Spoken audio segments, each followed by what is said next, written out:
안녕하세요. 상현태입니다. 오늘 이렇게 특강을 준비하면서 여러분들께 온라인으로 이렇게 비대면으로 만날 수 있는 시간을 좀 가지려고 해요.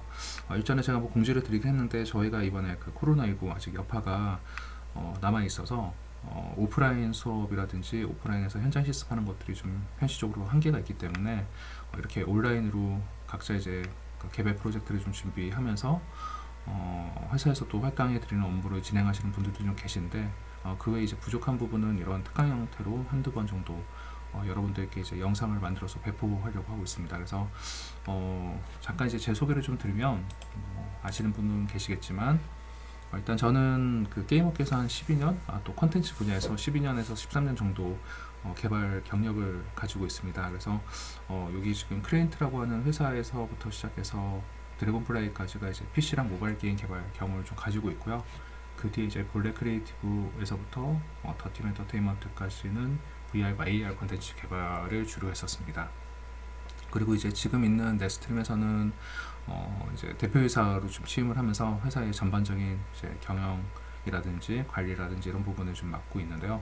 아마 여러분들께서도 직장생활 하시고 또 언젠가 이제 창업에 대한 욕구가 이제 분출이 되실 텐데 그런 과정을 저도 이제 거쳤다고 보시면 될 것 같고 이제 그런 과정을 거치면서 지금 이렇게 회사를 이제 스타트업을 설립하게 된 계기가 되었습니다. 그리고 현재 저는 홍익대학교 영상 커뮤니케이션 대학원에서 VR/AR 콘텐츠 전공 석사 과정을 좀 진행을 하고 있습니다.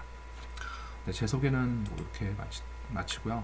일단 뭐 여러 이야기가 있는데 어떤 내용을 여러분들께 들려드리는 게 좋을지에 대해서 좀 고민을 했던 것 같아요. 그랬을 때 이제 아무래도 제가 처음 게임 업계라든지 이런 쪽으로 들어오게 됐던 계기가 있었던 것 같습니다. 그게 결국은 저를 움직이게 했던 어떤 꿈이었던 것 같아요. 그래서 그런 이야기를 여러분들께 좀 들려드리는 게 좋을 것 같다는 생각이 들었고 또 이렇게 이제 저의 그 꿈에 대한 얘기를 들려드리면서 제가 게임 업계로 자연스럽게 들어왔고 또 VR/AR 콘텐츠 개발을 했던 내용들을 자연스럽게 좀 풀 수 있는 이야기 전개가 만들어지기 때문에 이렇게 좀 준비를 해봤어요. 네, 뭐 지금 타이틀에도 보이지만 결국은 20대 초중반 또 30대일 때 저 역시 여러분들의 어떤 나이를 거쳐왔기 때문에 이런 나의 꿈에 대해서 늘 좀 고민을 했었던 것 같아요. 그래서 이제 저는 군대 갔다 와서 이제 그 게임 개발자 정말 되고 싶다는 그런 열망이 좀 있어서 24살 때 서울에 있는 이제 그 게임 아카데미를 제가 한 6개월 다녔습니다. 그래서 거기서 이제 처음 이제 디자이너로 시작을 했던 것 같아요. 그래서 뒤에 이제 영상이 하나가 있는데 그 게임에 대한 굉장히 좀 좋은 영상이 하나 있어서 여러분들께 잠깐 영상을 시청하면서 다음 이야기를 좀 넘어가도록 할게요. 영상 같이 좀 시청하시죠.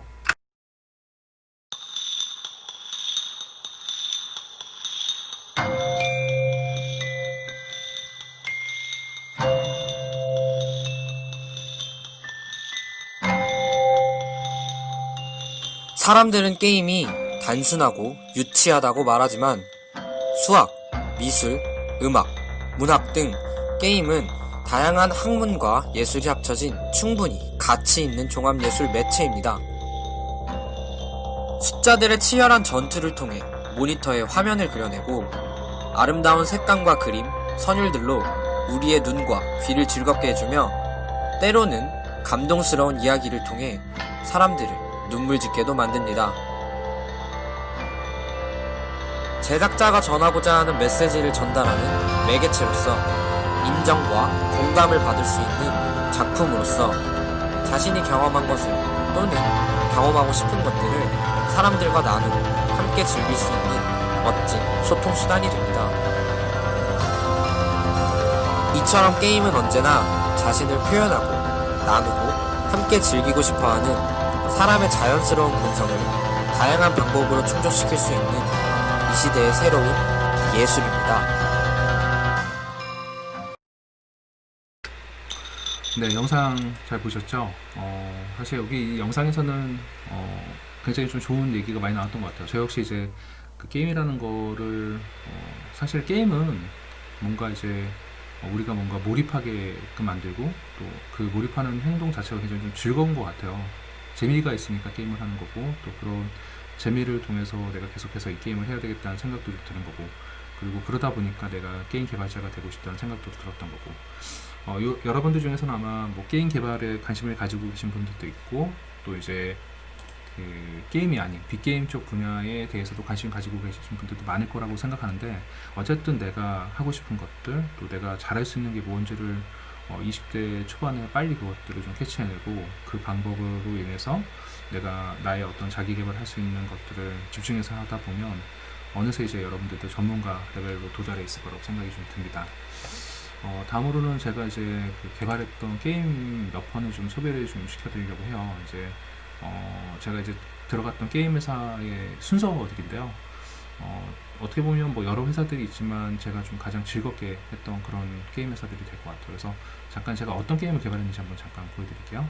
이 게임은 CJ 게임랩이라고 하는 회사인데, 예전에 이제 제가 그 지금은 넥슨 GT라는 회사의 이름으로 되어 있고, 예전에는 게임하이라는 회사가 있었습니다. 그래서 그 회사의 대표작은 서든 어택과 데카론이 있었고, 그 외에 이제 내부 개발 프로젝트가 5개가 돌아가고 있었던 것 같아요. 그래서 그 5개 중에 저희는 MMORTS라고 해서 실시간 전략 시뮬레이션 다중 접속으로 할 수 있는 그런 게임을 좀 개발했었고요. 이 게임은 그 당시에 이제 저희가 그 플래시라고 하는 기술을 이용해서 대규모 전투를 즐길 수 있는 그런 MMORTS 게임입니다. 한번 잠깐 보시죠.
이게 뭔가 스페이스바를 누르니까 멘트를 할 수가 없네요. 영상이 재생될 때. 그래서 일단은 잠깐 멈췄는데요.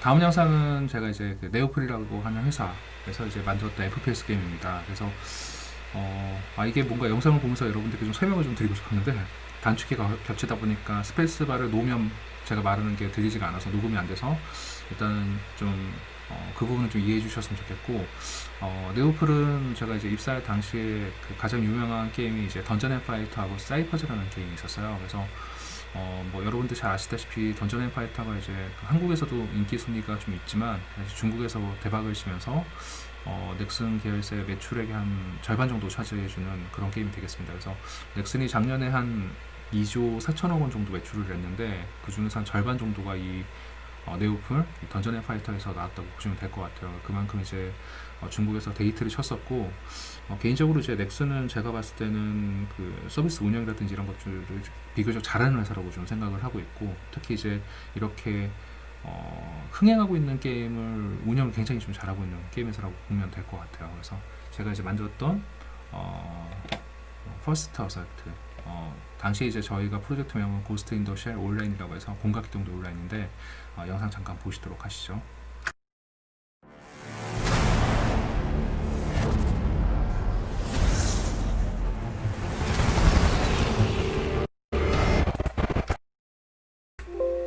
게임은 그 공각기동대라고 하는 굉장히 유명한 그 일본 IP를 모티브로 했어요. 그래서 제가 이제 그 저희 PD님께 들은 바로는 원래 MMORPG를 염두에 두고 이제 IP를 수입해왔다고 들었는데 이제 개발 PD님이 원래 이제 FPS를 주로 만드셨던 분이고 좋아하셨던 분이라서 MMORPG에서 FPS로 좀 이렇게 방향이 바뀐 그런 게임이 되겠습니다. 그래서 보시면 이제 영상 보시면 아시겠지만 그 IP에 나오는 여러 이제 영웅들, 그러니까 이제 거기에 등장하는 주요 캐릭터들이 각 선택할 수 있는 캐릭터도 나오는 거고, 각 캐릭터마다 이제 주요 병과가 있고 그 특징을 가지고 있는 캐릭터들이 되겠습니다. 그리고 이 게임은 이제 해킹이라든지 이런 요소들을 좀 가지고 있었기 때문에 뭔가 이제 그 해킹에 대한 요소를 선이라든지 아니면 연결에 대한 커넥터라는 어떤 느낌을 좀 주기 위해서 많이 노력을 했던 프로젝트라고 보시면 될 것 같아요. 잠깐 보시죠.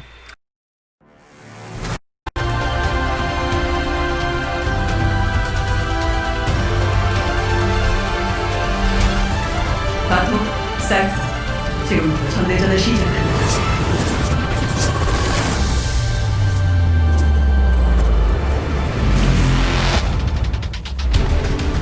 가속 진주 적의 공격을 무력화하게.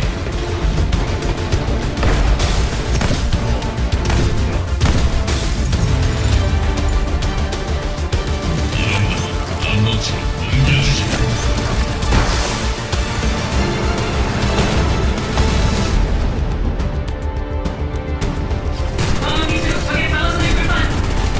다시 왔다.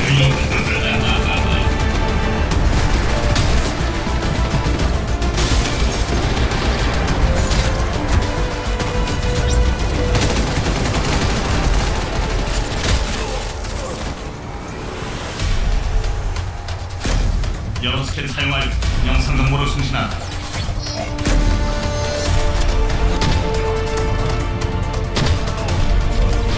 구공 스킬을 불구시키겠습니다.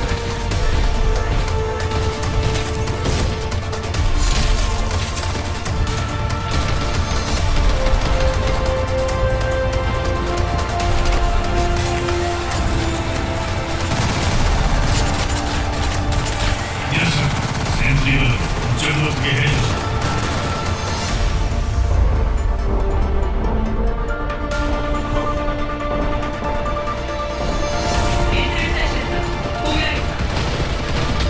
전역으로 수신을 하게.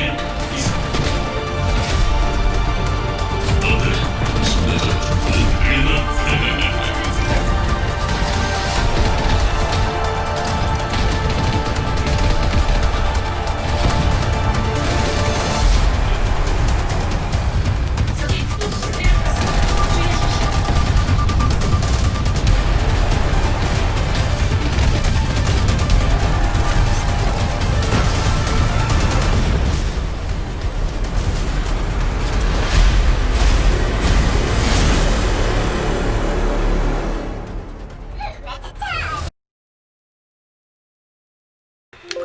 네, 그 뭐 영상 보셔서 아시겠지만 제가 이제 가장 즐겁게 게임 개발했던 시기였던 것 같아요. 그래서 이때 이제 뭐 선의 어떤 처리라든가 연결이 되었다는 부분, 해킹이라는 부분, 또 이제 그 FPS 게임을 많이 해보시면 아시겠지만 지금 이제 요즘에 나오는 게임이 좀 히트하는 FPS 게임이 뭐 그 배틀그라운드, 또 이제 그 뭐죠?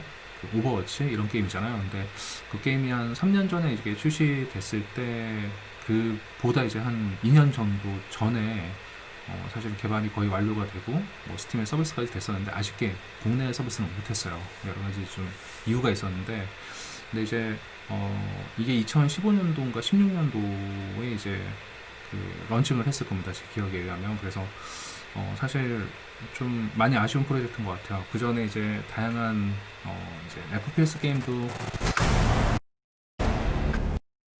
죄송합니다. 그 FPS 게임이 어떻게 보면 약간 좀 고착화되던 그런 시기였는데 뭐 국내에서 좀 약간 다양한 시도를 했던 그런 프로젝트라고 볼 수 있을 것 같아요.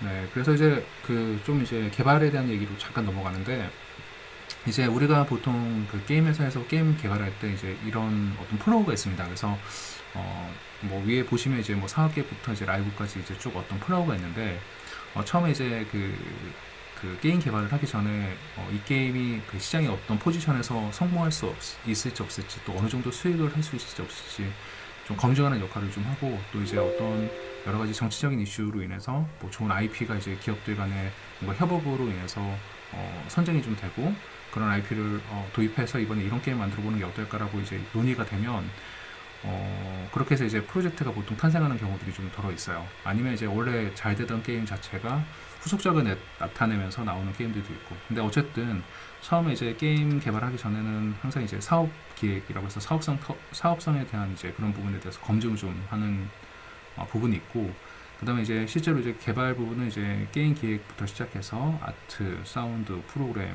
뭐 이런 쪽에서 이제 협업 작업을 하면서 마지막에 이제 QA 작업, 그러니까 이제 뭐 버그를 좀 잡는다든지 여러 가지 이제 운영하는 데 있어서의 어떤 이슈라든지 이런 것들을 모니터링하고 검수를 하고, 거기서 이제 여러 가지 문제가 발생이 되면 다시 이제 뭐 게임 기획 쪽으로 돌려서 또 그런 부분을 해결을 하고, 이런 절차를 거쳐서 이제 뭐 오픈 베타, 뭐 클로즈 베타, 오픈 베타 이런 걸 거치고 라이브 서비스를 하게 되는 경우가 있습니다. 그래서 그 밑에 이제 파란색 바 영역 부분은 이제 각 그 파트별로 이제 진행되는 이제 업무들이라고 보시면 될 것 같아요. 그래서 기획 같은 경우는 뭐 시스템 기획이 있고, 뭐 콘텐츠 기획 있고, 레벨 디자인 같은 것들이 좀 있고요. 이 레벨 디자인은 동선을 말하는 겁니다. 그러니까 뭔가 이제 게임을 하는 데 있어서 굉장히 전략적인 움직임을 나타낼 수 있는 동선이라든지 지형이라든지 이런 것들을 나타내는 디자인이라고 보시면 될 것 같아요.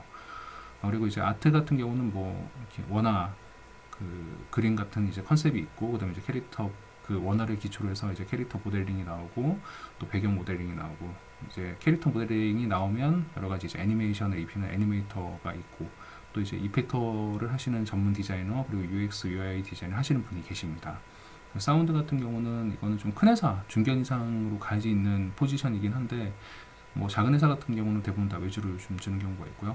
그래서 이제 뭐 캐릭터 음성이라든지 효과음이라든지 BGM 같은 것들 만들어내고, 또 프로그램 같은 경우는 또 이렇게 밑에 또 아래와 같이 나눠지는데, 클라이언트 부분은 이제 크게 이제 클라이언트와 서버로 나눠지는데, 클라이언트 같은 경우는 이제 컨텐츠 프로그램 쪽하고 시스템 쪽, 이제 엔진 쪽, UI 쪽으로 나눠지고요. 서버 같은 경우는 이제 뭐 서버와 DB 구축으로 좀 나눠지게 되겠죠.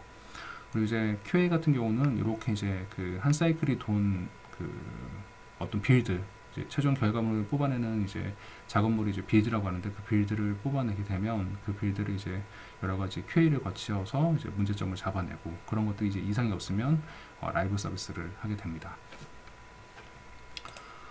그래서 이제 제가 봤을 때는 사실 저는 나름 그 게임 개발자를 하면서 좀 축복받은 세대라고 좀 생각을 하고 있어요. 왜냐하면 우리나라가 뭐 1세대는 아니지만 그래도 제가 뭐 1.5세대, 2세대 진입할 당시에 제가 들어왔던 게임 세대고, 제가 이제 게임 업계에 들어왔을 때만 하더라도 사실 국내 게임이 다양한 시도를 좀 하긴 했었거든요, PC 쪽에서.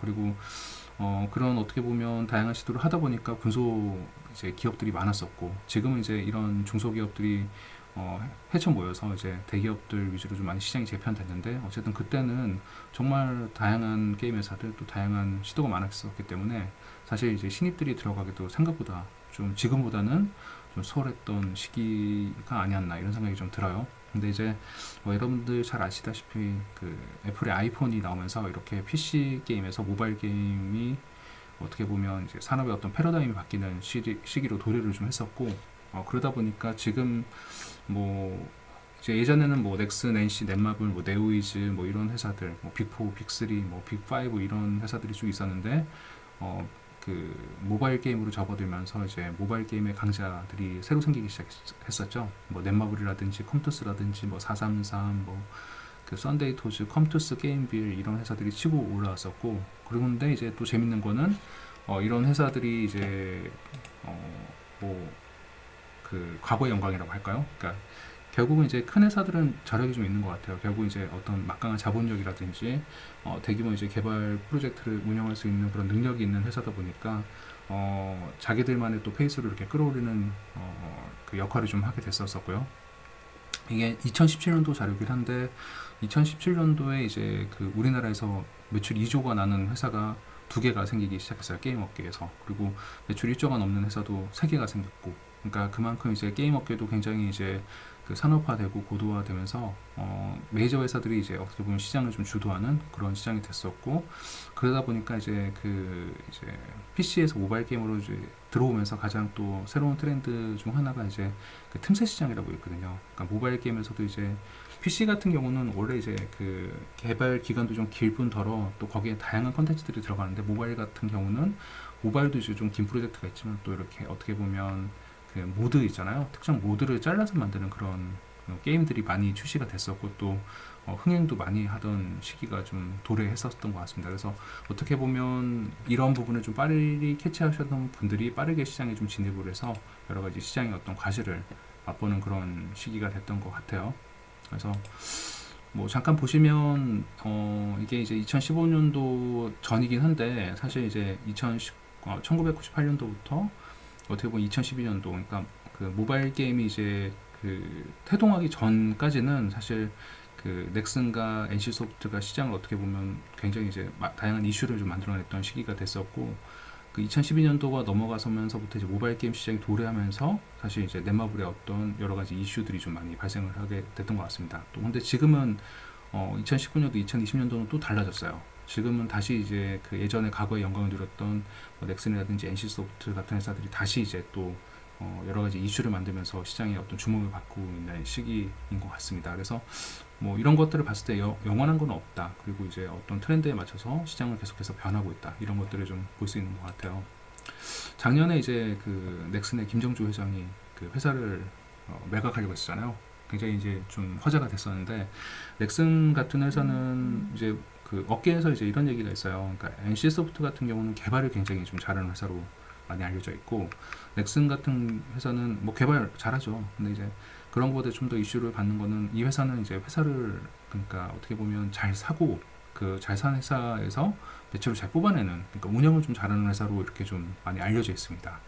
그래서 제가 봤을 때 이제 그 김정주 회장이 그 게임 시장을 좀 바라봤을 때 어떻게 보면 지금 이렇게 뭔가 뭐 NC소프트라든지 넥슨의 어떤 수장이 되시는 분들은 개발자가 아니잖아요. 사업가잖아요. 사업가로서 이 게임 시장을 봤을 때 넥슨이 지금이 어떻게 보면 팔 수 있는 적기라고 생각했던 거였고, 제값에 받을 수 있는, 그리고 이제 그 넥슨의 어떤 주요 캐시카우들이 지금이 가장 정점으로 치닫고 있는 때였기 때문에 김정주 회장이 좀 회사의 어떤 매각을 고민하지 않았나, 이런 생각이 좀 듭니다.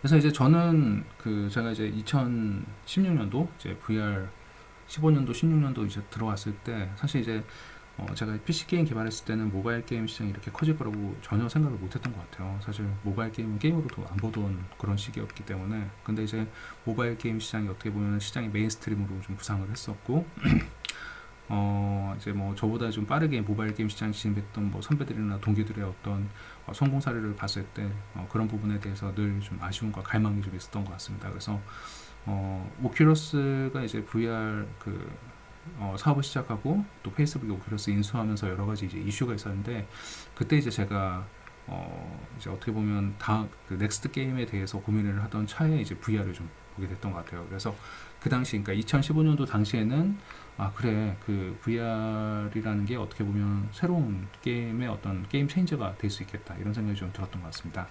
근데 그런 생각을 좀 들게 했던 어떤 게임 컨텐츠가 있었어요, VR에서. 그래서 제가 이 게임을 한번 오큘러스 코리아에서 직접 해보고 굉장히 쇼킹했었거든요.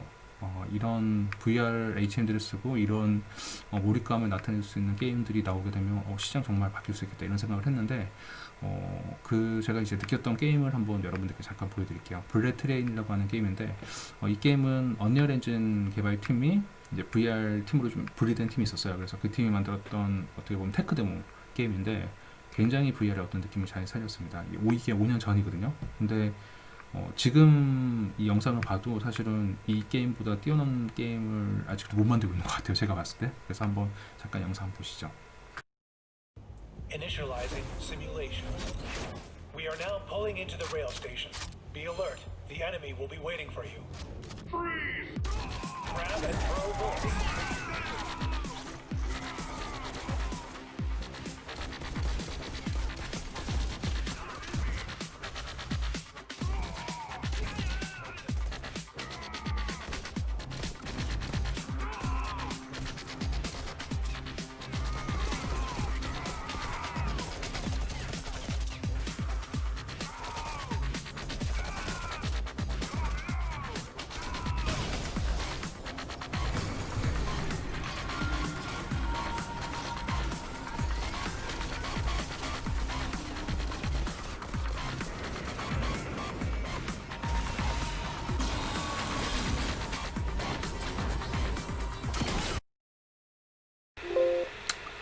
네, 이 블레트레인이라는 게임을 보시면 아시겠지만 그 Simulation. 자꾸 이제 영상 넘어가네요. 잠깐 페이지를 바꿨는데 일단 그 아까 영상 보시면 아시겠지만 VR의 가장 큰 장점은 결국 몰입하는 것 같아요. 그러니까 우리가 모니터, 그러니까 PC 게임이라든지 모바일 게임 같은 경우는 우리가 모니터를 보고 하는 게임이잖아요. 근데 이제 VR의 가장 큰 장점은 내가 그 공간 안에 들어가 있다는 느낌이거든요. 근데 그 들어갔는데 그 느낌을 굉장히 잘 살렸어요. 블레이트레인이 뭔가 다양한 사물과 이제 상호작용을 할 수도 있고 또 이제 마치 내가 신이 된 듯하게 이제 텔레포트도 하고 날라오는 미사일을 잡아서 던지고 쳐내고 이런 것들을 이제 제가 느꼈을 때는 VR 굉장히 가능성이 있다. 근데 이제 그때 당시에는 이제 이런 편의성이라든지 비용이라든지 이런 것들을 생각을 못했던 것 같아요. 그냥 어떻게 보면 체험자 입장에서만 이 비전을 바라봤던 거죠. 네. 그래서 이제 뭐 여러분들에게 이제 VR 얘기를 좀 들려줘야 되는데 벌써 이제 30분 다 돼가네요. 조금만 더 할게요. 한 5분, 10분만. 그래서 영상들이 몇 개가 있는데 요거는 제가 오프라인에서 다음에 영상 그 특강을 할 일이 있으면 한번 제가 들려드리도록 하겠습니다. 그래서 잠깐 VR 얘기 다시 돌아가면 혹시 이제 여러분들 그 시뮬라크르하고 시뮬라시옹이라는 얘기 아시나요? 이게 이제 보면 그 매트릭스 혹시 영화 보셨는지 모르겠는데 제가 여러분들께 VR을 하겠다고 하신다면 꼭 이 매트릭스하고 그 공각기동대는 꼭 한번 보셨으면 좋겠어요. 그러니까 결국은 가상세계에 대한 부분을 가장 잘 철학적인 부분도 잘 담아낸 영화기도 하고 애니메이션이기도 한데요. 일단 요 그 매트릭스 같은 경우는 그 네오 주인공 네오가 있거든요. 이 영화 보시면 아시겠지만 이 네오가 결국은 어떻게 보면 인류를 구원할 수 있는 그 주인공인데 이 사람이 해커거든요. 이 해커가 보관하는 디스크가 있는데 그 디스크를 책으로 보관하고 있는데 그 책의 제목이 그 프랑스의 철학자이자 사회학자인 장 보드리아드의 시뮬라크르와 시뮬라시옹이에요. 그래서 이 시뮬라시옹은 영어로 스펠링으로 하면 시뮬레이션이에요. 그러니까 이 사람 이제 장 보드리아드는 어떻게 설명했냐면 시뮬라크르는 원본에 대한 복제물이라고 정의를 하고 있고 시뮬라시옹은 그 복제물이 형성되는 과정이라고 얘기하고 있습니다. 그러니까 계속 시뮬레이션 되는 과정이라고 얘기하고 있는 거죠. 그러니까 이분이 얘기했던 거는 이제 우리가 사는 현실 세계는 시뮬레이션이 지속적으로 일어나서 그것에 대한 복제물이 넘쳐나는 세상이라고 좀 정의를 하고 있는 것 같아요. 간단하게 얘기를 좀 드리면 여러분들 뭐 잘 아시는 근데 그 또 미키마우스 같은 경우는 여러분들이 아시다시피 지를 모티브로 해서 만들었거든요. 그러니까 어떻게 보면 이 지라는 실제 존재하는 가치가 이 미키마우스로 시뮬레이션 되면서 이 복제물이 된 시뮬라크르가 이제 미키마우스가 이 지보다 수백 배, 수천 배 이상의 가치를 나타내는 이런 현상이 나타나고 있습니다. 그러니까 우리가 사실 뭐 약간 이제 철학적인 관점으로 좀 넘어가면 그러니까 현대사회의 이미지를 소비하는 사회라고 하잖아요. 그러니까 사실 우리가 이제 명품을 좋아하고 좋은 차를 좋아하고 좋은 아파트를 사는 것도 결국은 이제 이런 이미지를 소비하는 사회에서 가게 되는데 장 보드리아드 선생님은 이런 이제 과정들을 시뮬라크르와 시뮬라시옹이라는 개념으로 좀 투영을 했었고 또 이제 이런 얘기를 합니다. 그러니까 지금 이 미키마우스는 원본과의 관계를 끊고 어떻게 보면 미키마우스라고 하는 또 다른 원본으로 분리가 되는데 어떻게 보면 원본보다 훨씬 더 강력한 힘을 가지고 원본에 능가하는 현상을 이루게 되었고 이런 현상을 하이퍼 리얼리티 초과실제라고 부른다고 해요. 그러니까 이런 현상을 지금 우리가 현실 세계에서 많이 지금 겪고 있고 또 어떻게 보면 VR 개발을 하는 데 있어서 이런 과정이 어느 정도 투영되는 것 같습니다. 그러니까 제가 대학원에 갔을 때 가장 좋았던 거는 사실 이제 어떤 기술이라는 거는 현상이잖아요. 그러니까 어떻게 보면 그 기술이 있음으로써 여러 가지 이제 그 가능성들을 보여줄 수 있는데 사실 우리가 뭐 하는 이제 PC 게임이라든지 모바일 게임 같은 경우를 보면 사용자들은 이게 내가 플레이를 하는 데 있어서 어떤 기술로 구현되어 있는지는 중요하지 않아요. 그 사람들은 결국은 내가 재밌게 즐길 수 있는 요소, 그러니까 어떻게 보면 컨텐츠적인 기획적인 부분, 또 그 컨텐츠가 가지고 있는 어떤 가치관, 여러 가지 이제 그런 내용들을 사람들이 보게 되는데 지금 이 VR이라든지 AR 쪽은 이런 중요한 컨텐츠에 대한 내용보다는 기술적인 부분에 많이 어필을 하고 있었기 때문에 이렇게 좀 시장의 어떤 열기가 많이 사그라들지 않았나 이런 생각이 듭니다. 그러니까 어쨌든 다시 좀 돌아와서 결국은 우리가 VR 컨텐츠를 만드는 것도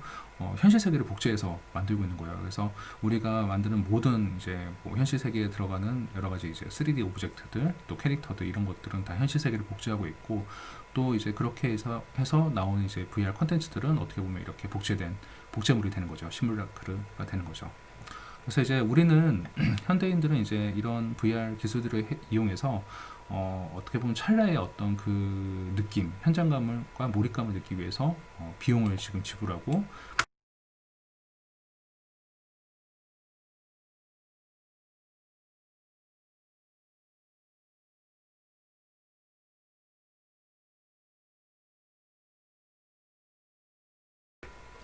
여기 영상이 하나가 있습니다. 지금 시간이 많이 지나가서 2, 3분 안에 끝날 건데 영상 잠깐 한번 보시죠. 이 사람은 지금 이 VR HMD 쓰기 전에 이게 가짜라는 거를 인지를 하고 있는 사람이에요. 그런데도 불구하고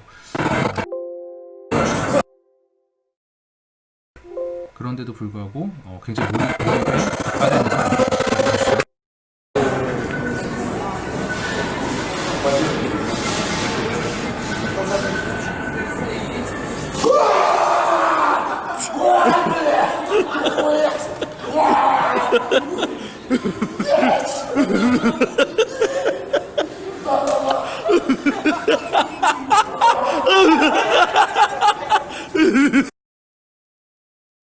네, 영상 재밌게 보셨죠? 저 이거 보고 많이 웃었는데, 사실은 우리가 뭐 VR 카페라든지 테마파크에 가면 굉장히 뭐 무섭고 이렇게 좀 속도감이 빠르면 사람들이, 우리가 현실 세계에서는 무섭고 이러면 눈을 가리고 눈을 감고 이러는데 VR에서는 HMD를 쓰고 있다 보니까 HMD를 가리는 사람들이 좀 있어요. 그러니까 그만큼 뭔가 몰입을 하게 되면 이게 현실인지 가상인지 분간을 못할 정도로 사람들이 빠지게 된다는 거죠. 근데 VR이 이런 디스플레이보다는 확실히 한 단계 더 몰입감을 즐길 수 있는 데는 분명히 좋은 장치인 거는 분명한 것 같아요. 그래서 어쨌든 지금 뭐 VR의 강점은 결국은 이제 몰입감과 실존감을 통해서 새로운 경험과 재미를 제공하는데 많이 초점이 맞춰져 있고, 사실 이제 그 엔터테인먼트, 그러니까 게임 쪽에서는 이런 부분을 좀 더 충족시키기 위해서 기술의 발전이 더 필요하다고 보고 있습니다. 그리고 그런 몰입감을 주기 위해서는 다양한 비용들이 발생을 하게 되는데, 개인용 기기에서는 사실은 아직은 그런 것들을 좀 충족하기 위해서는 시간이 많이 필요한 것 같고요.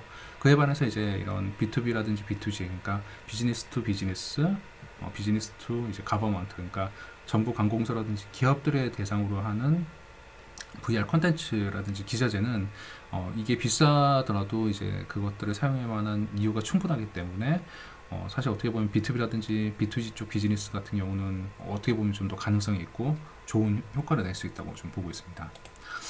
그러니까 뭐 이게 특강할 때 이제 물어보긴 하는데, 저는 사실은 이제 VR은 내가 이제 신이 될 수 있는 어떤 경험을 제공할 수 있는 아주 좋은 기기라고 생각하고 있어요. 뭐 가령 예를 들면 이런 거죠. 매트릭스의 한 장면인데요. 잠깐 보시죠.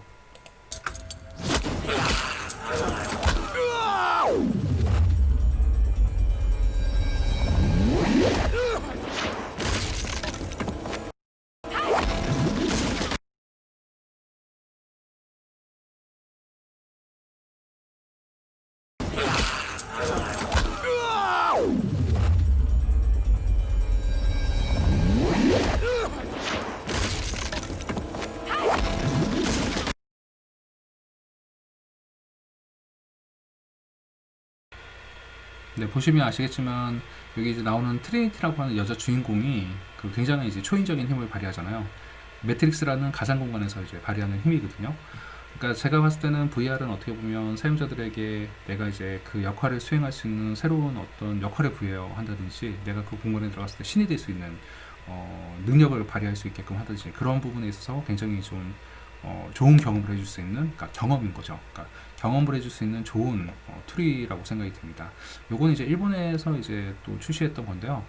반다이 남코라는 회사에서 만들었던, 혹시 여러분들 드래곤볼이라고 하는 그 만화 아시나요? 거기에 이제 나오는 주인공들을 체험하는 그런 컨텐츠라고 볼 수 있어요. 그러니까 VR의 어떤 컨텐츠들은 대부분 뭔가 체험하는 그런 류의 컨텐츠들이 많이 있거든요. 그러니까 이 영상도 재밌어서 한번 제가 가져왔는데 잠깐 한번 보시죠.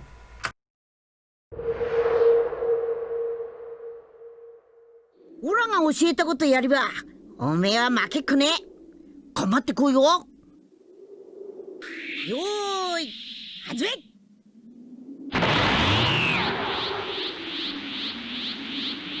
十分気がたまったら体ひねって両手を右の腰に持ってく。全身の気を集めんだ。どうだ、両手の間に大きな気を感じるだろう。線図もある。おい、始め。オッケー。これ結構機能コントロールが難しいかも。狙ってる、またやられた。コよし、次はントロールむずくない？ 네, 보시면 아시겠지만 앞서 이제 있었던 두 개 콘텐츠는 다 체험이었어요. 그러니까 이런 어떤 체험하는 형태에 있어서 굉장히 좋은 툴이 VR이라고 보시면 될 것 같고요. 이제 VR은 사실 역사가 좀 그래도 긴 편이에요. 그러니까 이제 그 이전 세대, 그러니까 1995년도 이전에도 VR HMD를 존재했었는데, 제가 이제 이 버추얼 보이라고 하는 그 HMD를 좀 여러분들에게 소개하려고 하는 이유가 좀 있습니다. 이게 어떻게 보면 닌텐도에서 나왔던 기기였었고, 상용화에 그래도 나와서 여러 가지 이제 이슈를 남겼던 기기였는데, 그 당시에 1995년도에 나왔던 기기의 스펙이 이래요. 그러니까 뭐 CPU 같은 경우는 20MHz였고, 램은 1MB였고, 화면 같은 경우 이게 되게 충격적인데 384-224 해상도거든요. 여러분들이 지금 가지고 있는 폰 FHD의 4분의 1, 5분의 1밖에 안 되는 수준인데, 그 당시에 이게 막 엄청 비싼 금액으로 나왔는데, 한번 영상 한번 잠깐 보시죠.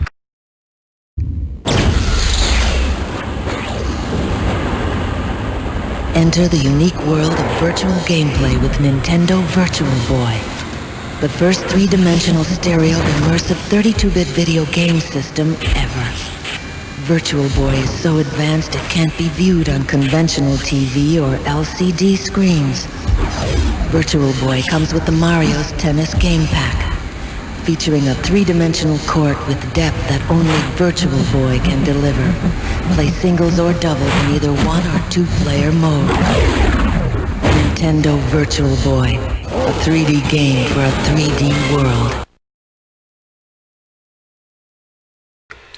네, 보시면 아시겠지만 사실 예전에 1995년도에 나왔던 버추어보이는 굉장히 이제 스펙 자체가 낮았어요. 그러니까 아까 이제 그 광고를 보시면 아시겠지만 그 게임 플레이도 적색과 그 검정색으로만 표시되어 있는 형태거든요. 그러니까 당시에 이제 뭐 VR HMD가 나와서 굉장히 흥행이 안 될 수밖에 없었던 여러 가지 기술적인 문제도 좀 있었고, 또 즐길 수 있는 콘텐츠가 많지 않다 보니까 출시는 했지만 큰 어떤 흥행은 하지 못했던 그런 비운의 게임이기가 되겠습니다. 그래서 어떻게 보면 한 20년이 지나서 지금 이게 이제 한 5년 전에 나왔던 VR HMD의 스펙인데, 당시에 이제 뭐 한 5년 전에 이제 GTX 970, 뭐 AMD 같은 경우는 R 라인 급이었었고, 인텔 i5에서 돌아갈 수 있는 형태의 HMD를 돌릴 수 있는 요구사항이 이 정도 됐던 것 같아요. 그러니까 한 수백 배 좋아진 거죠. 그런데도 불구하고 아직도 이제 VR HMD의 스펙이라든지 그것들을 구동시킬 수 있는 PC의 스펙은 컴퓨팅 파워를 많이 요구하고 있습니다. 그래서 앞으로 이런 부분이 좀 많이 개선이 돼야지 지금보다 조금 더 편리하게 사용자들이 VR을 즐길 수 있는 형태가 되지 않을까 생각을 좀 하고 있어요. 시간이 별로 없는데 제가 다음에 또 영상을 한번 또 잡아서 준비를 할게요. 네, 그래서 오늘 영상은 일단은 요 VR, 그러니까 제가 이제 말씀드렸다시피 어떤 그 제가 게임 개발자로서 왔던 이제 삶, 그리고 이제 어떤 그런 것들을 하기 위한 동기부여, 꿈에 대한 부분은 좀 말씀드렸던 것 같고, 또 VR이 가지고 있는 장점들, 또 이제 VR이 어떤 부분에 있어서 또 이런 장점들이 있고, 또 지금 기기는 어떻게 좀 변화되고 발전했는지, 그리고 VR에 느낄 수 있는 가장 큰 또 장점 자체가 체험이라는 거, 이런 부분을 오늘 여러분들께 좀 말씀드리고 싶어서 이렇게 영상을 준비했던 것 같습니다. 오늘 지금 한 40분 정도 제가 녹화를 했는데, 다음에 또 제가 한번 이런 기회를 만들어서 나머지 좀 이어서 재밌는 내용들이 많아요. 그래서 그런 부분을 한번 좀 설명드릴 수 있는 기회를 만들어 볼게요. 어쨌든 오늘 고생 많이 하셨고, 이제 한 2주 남았잖아요. 2주가 안 남았나요? 지금 20일이면 2주 남았네요.